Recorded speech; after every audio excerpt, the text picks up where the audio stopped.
Hello and welcome to Just Have Another Think, our monthly look at the ecological, environmental and social consequences of our 21st century climate emergency. I'm posting this video on Wednesday the 27th of October 2021, and as I suspect you already know, in just 4 days from now, one of the most pivotal climate events of our lifetime, a conference called COP26, is due to take place in Glasgow in Scotland. And our esteemed leaders will certainly have plenty to talk about when they finally all get together in person, not least of which will be how to drastically improve on the woefully inadequate decarbonisation commitments, known as Nationally Determined Contributions or NDCs, that they or their predecessors made as part of the apparently historic Paris Agreement in 2015. What we needed from that COP21 meeting was a set of binding pledges from each of the 196 participating nations that would limit average global atmospheric warming to well below 2 degrees Celsius above pre-industrial levels, and ideally keep it below 1.5 degrees Celsius. And that's because if the average temperature in our planet's lower atmosphere goes past 2 degrees Celsius above pre-industrial levels, then all the wildfires, droughts, floods, food shortages, fuel crises, refugee migrations and regional conflicts that we've seen in the last few years will look like a walk in the park compared to what our civilization will experience at those elevated temperatures. They knew all that at COP21 of course, but back then, even though it was only 6 years ago, nature hadn't quite yet begun to demonstrate the ferocity of its reaction to human-induced atmospheric warming frequently enough to make the general public and the politicians get a real visceral feeling for the urgency of the situation. As a result of that abject policy failure, the average global atmospheric temperature now stands at 1.2 degrees Celsius above pre-industrial levels. And unless you live in a cave or you're an as yet undiscovered stowaway on the International Space Station, it's impossible to ignore the almost daily onslaught of news about an extreme weather event breaking a record somewhere on the planet. 1.2 degrees of warming means there's already about 8% more moisture in the atmosphere. And that moisture doesn't spread itself smoothly across the entire face of the planet. It clumps together in different geographical locations as our weather systems move around. That's why we're hearing more and more headlines with phrases like "a month's worth of rain in 24 hours causes record flooding." And in the same way, the temperature doesn't spread itself evenly out either. 2 degrees of average global atmospheric warming can translate into more like 7 degrees Celsius in inland areas. That means that what we regard as extreme record temperatures today, causing multiple fatalities wherever they occur, will become commonplace in years to come. And because the Arctic region is warming more than twice as fast as the rest of the planet, atmospheric systems like the jet stream and polar vortex are being severely disrupted, bringing massive Arctic blasts further south and great dollops of warm tropical air further north. So we're seeing extreme cold winters in places like North America, followed by unrelenting rains and floods in the springtime, and extreme heat waves during the summer. A combination of climatic events that is already starting to severely impact our global food production systems. I could go on, but you get the idea. Anyway, in light of this overwhelming evidence of just how deeply into the brown stuff we appear to have sunk, it's arguably no exaggeration to suggest that COP26 in Glasgow represents the last real chance for our leaders to actually show some leadership and put in place measures that will drag us out of our self-inflicted catastrophe as quickly as humanly possible. Ahead of that event, many countries have already put their increased commitment on the table, and sadly one or two have stated that they won't be altering their original contributions at all. The chart of trajectory for global greenhouse gas emissions currently looks like this. Here's where we'd got to by 2015, and here's where we would have got to by 2050 if we'd changed nothing at all. Then the Paris Agreement happened, and all countries submitted those NDCs I mentioned earlier. Those commitments actually got nowhere near keeping us below 1.5 degrees Celsius. In fact, they put us on a path towards about 3 degrees Celsius of warming, which really would make it impossible to run our economies and societies in the way we do today. But we took very little notice of those commitments anyway. Instead of plunging the curve dramatically downwards, nothing really happened until COVID hit us in 2020.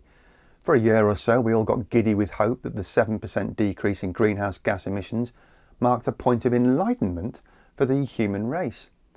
But 2021 brought an inevitable bounce back, and we're now firmly back on course for future catastrophe. So surely these new commitments that have been made ahead of the COP26 meeting will take up the slack and send that graph line plummeting by 2050. Yeah, nah. We've still got an emissions gap down here that's almost as big as the Paris and Glasgow commitments combined, no less than 60% short of the 2050 net zero target. So challenge number one for our world leaders at COP26 is to get real, find some backbone and deliver a set of policies that can bridge that gap. According to the IEA, that means an extra $4 trillion of investment just in the next decade alone. And it is an investment, not a penalty, because the return on that investment in terms of jobs, prosperity and the avoidance of catastrophic insurance and repair costs, not to mention collapsing economies, loss of livelihoods and loss of life, far outweighs the upfront capital outlay. The Executive Director of the IEA, Fatih Birol, has called for the leaders of the wealthier nations attending COP26 to unlock the flow of money into emerging economies to ensure they develop with renewable technologies instead of fossil fuels. In 2009, developed countries committed that by 2020 they would jointly mobilise $100 billion in climate finance every year to support developing nations in reducing emissions and adapting to climate change. The United States is prepared to work with other countries toward a goal of jointly mobilizing $100 billion a year by 2020 to address the climate change needs of developing countries. But the OECD recently estimated that developed countries only managed about $80 billion in 2019, and it looked like they missed the target again in 2020.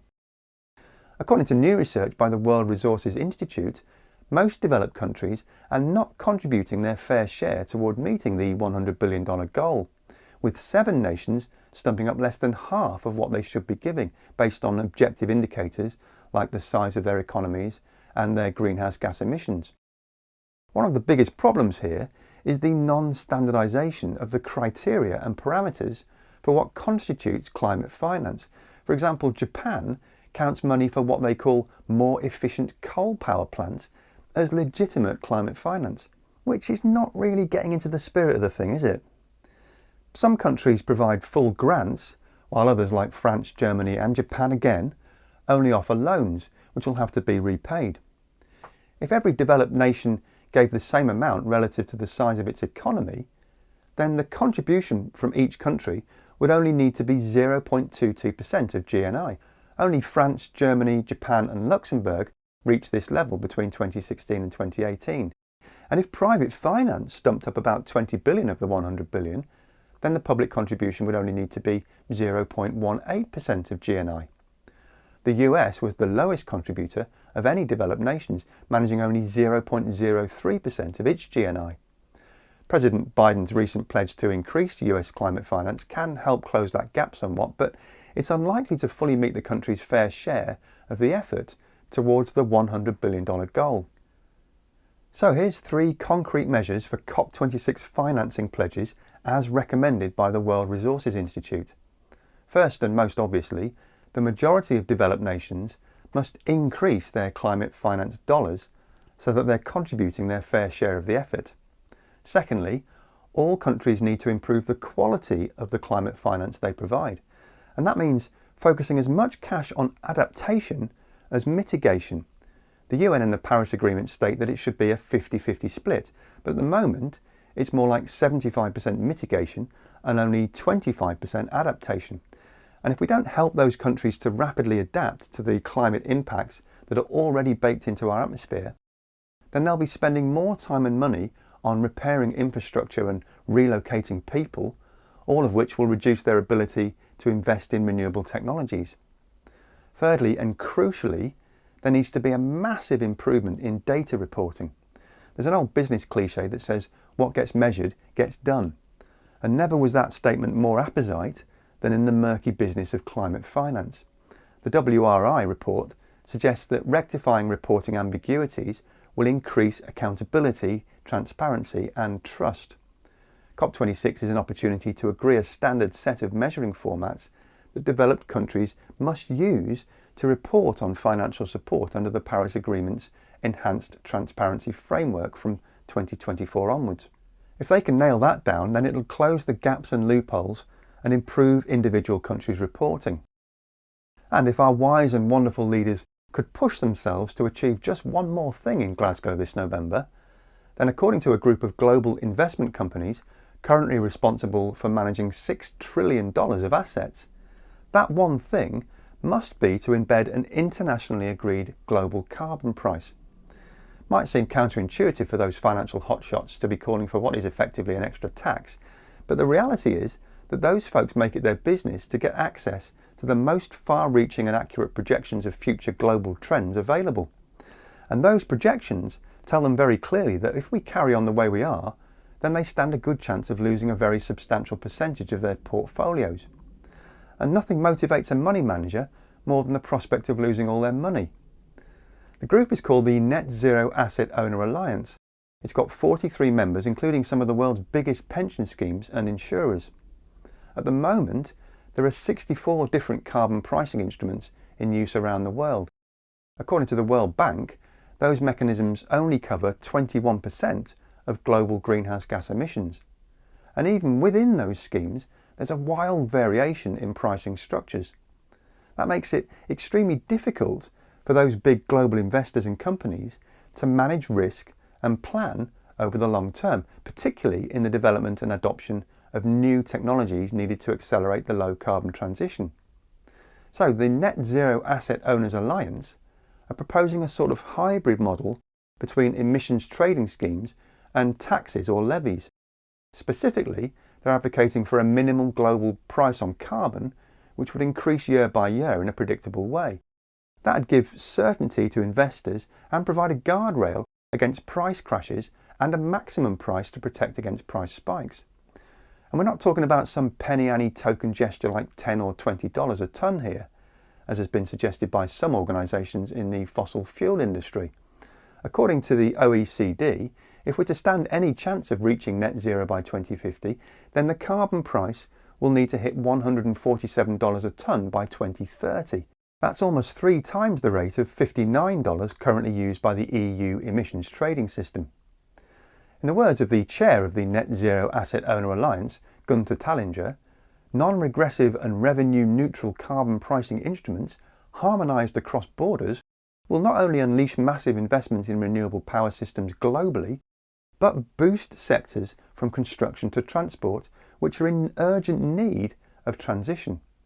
So there we are then, folks, a little bit of extra food for thought as we enter COP26.